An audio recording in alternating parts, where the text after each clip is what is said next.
யோசுவாவின் புஸ்தகம் 17ஆம் அதிகாரம். மனாசே கோத்திரத்திற்கும் பங்கு கிடைத்தது. அவன் யோசேப்புக்கு முதற் பேரானவன். மனாசேயின் மூத்த குமாரனும் கிலெயாத்தின் தகப்பனுமான மாகீர் யுத்த மனுஷனானபடியினால் கீலேயாத்தும் பாசானும் அவனுக்கு கிடைத்தது. அபியேசரின் புத்திரரும் ஏலேக்கின் புத்திரரும் அஸ்ரியேலின் புத்திரரும் செகேமின் புத்திரரும் எப்பேரின் புத்திரரும் செமீதாவின் புத்திரருமான மனாசேயினுடைய மற்ற குமாரரின் புத்திரராகிய அபியேசரின் வம்சங்களுக்கு தக்க சுதந்திரம் கொடுக்கப்பட்டது. தங்கள் வம்சங்களுக்குள்ளே அவர்களே யோசேப்புடைய குமாரனாகிய மனாசேயின் ஆண் பிள்ளைகளாயிருந்தார்கள். மனாசேயின் குமாரனாகிய மாகீருக்கு பிறந்த கிலெயாத்தின் குமாரனாகிய எப்பேரின் மகன் செலோப்பியாத்துக்கு குமாரத்திகள் தவிர குமாரர் இல்லை. அவன் குமாரத்திகளின் நாமங்கள் மக்லாள், நோவாள், ஒக்லாள், மில்காள், திர்சாள் என்பவைகள். அவர்கள் ஆசாரியனாகிய எலெயாசாருக்கும் நூனின் குமாரனாகிய யோசுவாவுக்கும் பிரபுக்களுக்கு முன்பாக சேர்ந்து வந்து, எங்கள் சகோதரர் நடுவே எங்களுக்கு சுதந்திரம் கொடுக்கும்படி கர்த்தர் மோசேக்கு கட்டளையிட்டார் என்றார்கள். ஆகையால் அவர்கள் தகப்பனுடைய சகோதரரின் நடுவே கர்த்தருடைய வாக்கின்படி அவர்களுக்கு சுதந்திரம் கொடுத்தான். யோர்தானுக்கு அப்புறத்திலே இருக்கிற கீலேயாத், பாசான் என்னும் தேசங்களை அல்லாமல் மனாசேக்கு சீட்டிலே விழுந்தது 10 பங்குகளாம். மனாசேயின் குமாரத்திகள் அவன் குமாரருக்குள்ளே சுதந்திரம் பெற்றார்கள். மனாசேயின் மற்ற புத்திரருக்கு கீலேயாத் தேசம் கிடைத்தது.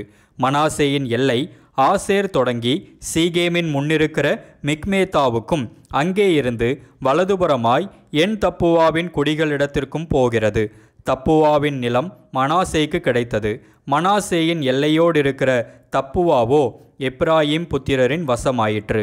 அப்புறம் அந்த எல்லை கானா என்னும் ஆற்றுக்கு போய் ஆற்றுக்கு தெற்காக இறங்குகிறது. மனாசேயினுடைய பட்டணங்களின் நடுவே இருக்கிற அவ்விடத்து பட்டணங்கள் எப்ராயிம் உடையவைகள். மனாசேயின் எல்லை ஆற்றுக்கு வடக்கே இருந்து சமுத்திரத்திற்கு போய் முடியும். தென்னாடு எப்ராயிம் உடையது, வடநாடு மனாசேயினுடையது. சமுத்திரம் அதன் எல்லை. அது வடக்கே ஆசேரையும் கிழக்கே இசக்காரையும் தொடுகிறது.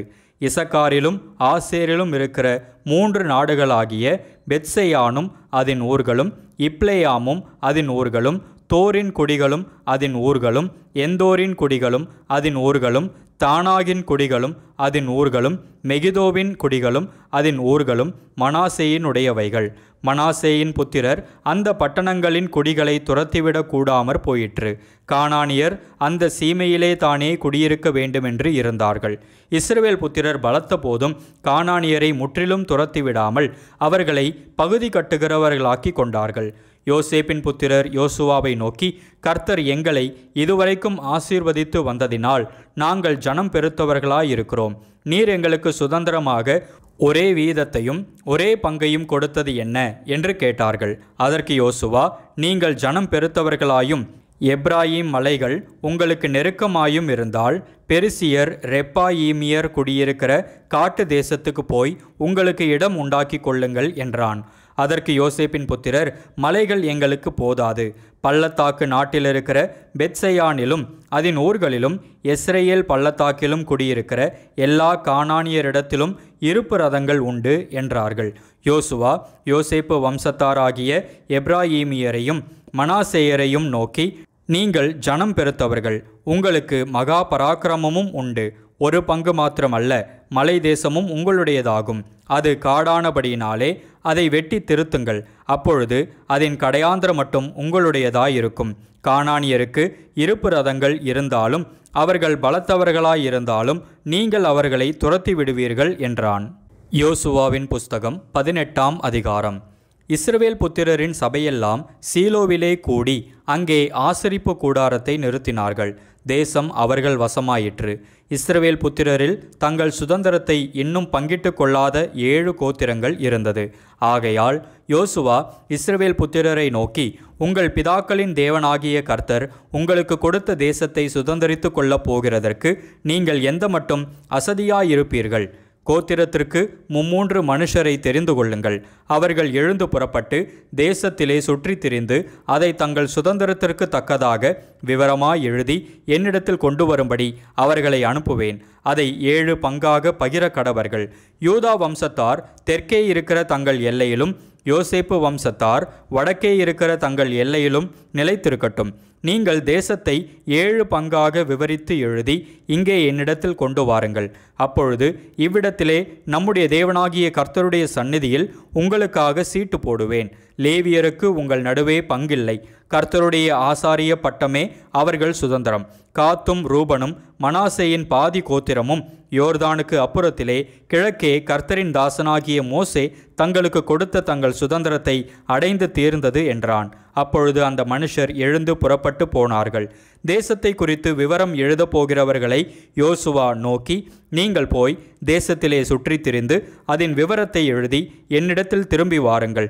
அப்பொழுது இங்கே சீலோவிலே கர்த்தருடைய சந்நிதியில் உங்களுக்காக சீட்டு போடுவேன் என்று சொன்னான். அந்த மனுஷர் போய் தேசம் எங்கும் அந்தந்த பட்டணங்களின்படியே 7 பங்காக ஒரு புஸ்தகத்தில் எழுதி கொண்டு சீலோவில் இருக்கிற பாளையத்திலே யோசுவாவின் இடத்தில் வந்தார்கள். அப்பொழுது யோசுவா அவர்களுக்காக சீலோவிலே கர்த்தருடைய சந்நிதியில் சீட்டு போட்டு அங்கே இஸ்ரவேல் புத்திரருக்கு தேசத்தை அவர்கள் பங்கு வீதப்படி பங்கிட்டான். பென்யமீன் புத்திரருக்கு அவர்களுடைய வம்சங்களின்படியே அவர்களுடைய கோத்திரத்துக்கு சீட்டு விழுந்தது. அவர்கள் பங்கு வீதத்தின் எல்லையானது யூதா புத்திரருக்கும் யோசேப்பு புத்திரருக்கும் நடுவே இருந்தது. அவர்களுடைய வட எல்லை யோர்தானிலிருந்து வந்து எரிகோவுக்கு வடபக்கமாய் சென்று அப்புறம் மேற்கே மலையில் ஏறி பெத்தாவேன் வனாந்தரத்தில் போய் முடியும். அங்கே இருந்து அந்த எல்லை பெத்தேல் ஆகிய லூசுக்கு வந்து லூசுக்கு தென்பக்கமாய் போய் அதரோத் அதாருக்கு தாழ்வான பெத்தொரோனுக்கு தெற்கே இருக்கிற மலை அருகே இறங்கும். அங்கே இருந்து எல்லை மேற்கு மூலைக்கு பெத்தொரோனுக்கு எதிரே தெற்காக இருக்கிற மலைக்கு தென்புறமாய் போய் திரும்பி கீரியாத் பாகால் எண்ணப்பட்ட யூதா புத்திரரின் பட்டணமாகிய கீரியாத் ஏயாரீம் அருகே போய் முடியும். இது மேற்கு எல்லை. தென் எல்லை கீரியாத் ஏயாரீமின் முடிவில் இருக்கிறது. அங்கே இருந்து எல்லை மேற்கே போய் நெப்தோவாவின் நீரூற்றிற்கு சென்று அங்கே இருந்து ராட்சதரின் பள்ளத்தாக்கில் வடக்கே இருக்கிற இன்னோமுடைய குமாரரின் பள்ளத்தாக்குக்கு எதிரான மலை அடிவாரத்திற்கு இறங்கி அப்புறம் தெற்கே எபூசியருக்கு பக்கமான இன்னோமின் பள்ளத்தாக்குக்கும் அங்கே இருந்து என்ரொகேலுக்கும் இறங்கி வந்து வடக்கே போய் என்சேமேசுக்கும் அங்கே இருந்து அதும்மீம் மேட்டுக்கு எதிரான கெலிலோத்திற்கும் அங்கே இருந்து ரூபன் குமாரனாகிய போகனின் கல்லினிடத்திற்கும் இறங்கி வந்து அராபாவுக்கு எதிரான வடபக்கமாய் போய் அராபாவுக்கு இறங்கும். அப்புறம் அந்த எல்லை பெத் ஓக்லாவுக்கு வடபக்கமாய் போய் யோர்தானின் முகத்துவாரத்திற்கு தெற்கான உப்பு கடலின் வட முனையிலே முடிந்து போம். இது தென் எல்லை. கிழக்கு புறத்தின் எல்லை யோர்தானே. இது பென்யமீன் புத்திரருக்கு அவர்களுடைய வம்சங்களின்படி சுற்றிலும் இருக்கிற எல்லைகளுக்குள்ளான சுதந்திரம். பென்யமீன் புத்திரரின் கோத்திரத்திற்கு அவர்களுடைய வம்சங்களின்படி இருக்கிற பட்டணங்களாவன எரிகோ, பெத் ஓக்லா, கேசிஸ் பள்ளத்தாக்கு, பெத் அரபா, செமராயிம், பெத்தேல், ஆவீம், பாரா, ஓப்ரா, கேப்பார் அமோனாய், ஒப்னி, காபா என்னும் 12 பட்டணங்களும் அவைகளின் கிராமங்களுமே. கிபியோன், ராமா, பேரோத், மிஸ்பே, கெப்பிரா, மோத்சா, ரெக்கேம், இர்பெயேல், தாராலா, சேலா, ஏலேப், எருசலேமாகிய எபூசி, கீபெயாத், கீரேயாத் என்னும் 14 பட்டணங்களும் அவைகளின் கிராமங்களுமே. பென்யமீன் புத்திரருக்கு அவர்கள் வம்சங்களின்படி இருக்கிற சுதந்திரம் இதுவே. யோசுவாவின் புஸ்தகம் 19ஆம் அதிகாரம். 2ஆம் சீட்டு சிமியோனுக்கு விழுந்தது. சிமியோன் புத்திரரின் கோத்திரத்திற்கு அவர்கள் வம்சங்களின்படி கிடைத்த சுதந்திரம் யூதா புத்திரருடைய சுதந்திரத்தின் நடுவே இருக்கிறது. அவர்களுக்கு சுதந்திரமாக கிடைத்த பட்டணங்களாவன பெயர்செபா, சேபா, மொலாதா, ஆசார் சூகால், பாலா, ஆத்சேம், எல்தோலாத், பெத்தூல், ஒர்மா, சிக்லாக், பெத்மார்கா போத், ஆத்சார் சூசா, பெத்லபாவோத், சருகேன் பட்டணங்களும் அவைகளின் கிராமங்களும் உட்பட 13. மேலும் ஆயின், ரிம்மோன், எத்தேர், ஆசான் என்னும் 4 பட்டணங்களும் அவைகளின் கிராமங்களுமே. இந்த பட்டணங்களைச் சுற்றிலும் பாலாத் பெயர் மட்டும் தெற்கே இருக்கிற ராமாத் மட்டும் இருக்கிற எல்லா கிராமங்களுமே. இவை சிமியோன் புத்திரருடைய கோத்திரத்திற்கு அவர்கள் வம்சங்களின்படி கிடைத்த சுதந்திரம். சிமியோன் புத்திரருடைய சுதந்திரம் யூதா புத்திரரின் பங்கு வீதத்திற்குள் இருக்கிறது. யூதா புத்திரரின் பங்கு அவர்களுக்கு மிச்சமாயிருந்தபடியால் சிமியோன் புத்திரர் அவர்கள் சுதந்திரத்தின் நடுவிலே சுதந்திரம் பெற்றார்கள். 3ஆம் சீட்டு செபுலோன் புத்திரருக்கு விழுந்தது. அவர்களுக்கு அவர்கள் வம்சங்களின்படி கிடைத்த சுதந்திர பங்கு வீதம் சாரீத் மட்டும் உள்ளது. அவர்களுடைய எல்லை மேற்கே மாராலாவுக்கு ஏறி தாபசேத்துக்கு வந்து யொக்கினேயாமுக்கு எதிரான ஆற்றுக்கு போம். சாரீதிலிருந்து அது கிழக்கே சூரியன் உதிக்கும் முனையாய் கிஸ்லோத்தாபோரின் எல்லையின் இடத்துக்கு திரும்பி தாபராத்துக்கு சென்று யப்பியாவுக்கு ஏறி அங்கே இருந்து கிழக்கு புறத்திலே கித்தா ஏபேரையும் இத்தா காத்சீனையும் கடந்து ரிம்மோன் மெத்தோவாருக்கும் நேயாவுக்கும் போம். அப்புறம் அந்த எல்லை வடக்கே அன்னத்தோனுக்கு திரும்பி இப்தாவேலின் பள்ளத்தாக்கிலே முடியும். காத்தாத், நகலால், சிம்ரோன், இதாலா, பெத்லகேம் முதலான 12 பட்டணங்களும் அவைகளின் கிராமங்களும் செபுலோன் புத்திரருக்கு அவர்கள் வம்சங்களின் கிடைத்த சுதந்திரம். 4ஆம் சீட்டு இசக்காருக்கு விழுந்தது. இசக்கார் புத்திரருக்கு அவர்கள் வம்சங்களின்படி கிடைத்த எல்லை எஸ்ரேல், கெசுல்லோத், சூனேம், அப்பிராயீம், சீகோன், அனாகராத், ராபித், கிஷியோன், அபெத்ஸ், ரெமேத், என்கன்னீம், என்காதா, பெத்பாத்செஸ் இவைகளே. அப்புறம் அந்த எல்லை தாபோருக்கும் சகசீமாவுக்கும் பெத்ஷிமேசுக்கும் வந்து யோர்தானிலே முடியும். அதற்குள் 16 பட்டணங்களும் அவைகளுடைய கிராமங்களும் உண்டு. இந்த பட்டணங்களும் இவைகளைச் சேர்ந்த கிராமங்களும் இசக்கார் புத்திரரின் கோத்திரத்திற்கு அவர்களுடைய வம்சங்களின்படி கிடைத்த சுதந்திரம். 5ஆம் சீட்டு ஆசேர் புத்திரருடைய கோத்திரத்துக்கு விழுந்தது. அவர்களுடைய வம்சங்களின்படி அவர்களுக்கு கிடைத்த எல்லை எல்காத், ஆலி, பேதேன், அக்சாப், அலம்மேலெக், ஆமாத், மிஷயால் இவைகளே. பின்பு அது மேற்கே கர்மேலுக்கும் சீகோர் லிப்னாத்திற்கும் சென்று கிழக்கே பெத்தாகோனுக்கு திரும்பி செபுலோனுக்கு வடக்கே இருக்கிற இப்தாவேலின் பள்ளத்தாக்குக்கும் பெத் தேமேக்குக்கும் நேகியேலுக்கும் வந்து இடதுபுறமான காபூலுக்கும் எப்ரோனுக்கும் ரேகோபுக்கும் அம்மோனுக்கும் கானாவுக்கும் பெரிய சீதோன் மட்டும் போம். அப்புறம் அந்த எல்லை ராமாவுக்கும் தீரு என்னும் அரணிப்பான பட்டணம் மட்டும் திரும்பும். பின்பு அந்த எல்லை ஓசாவுக்கு திரும்பி அக்சீபின் எல்லை ஓரத்திலுள்ள சமுத்திரத்திலே முடியும்.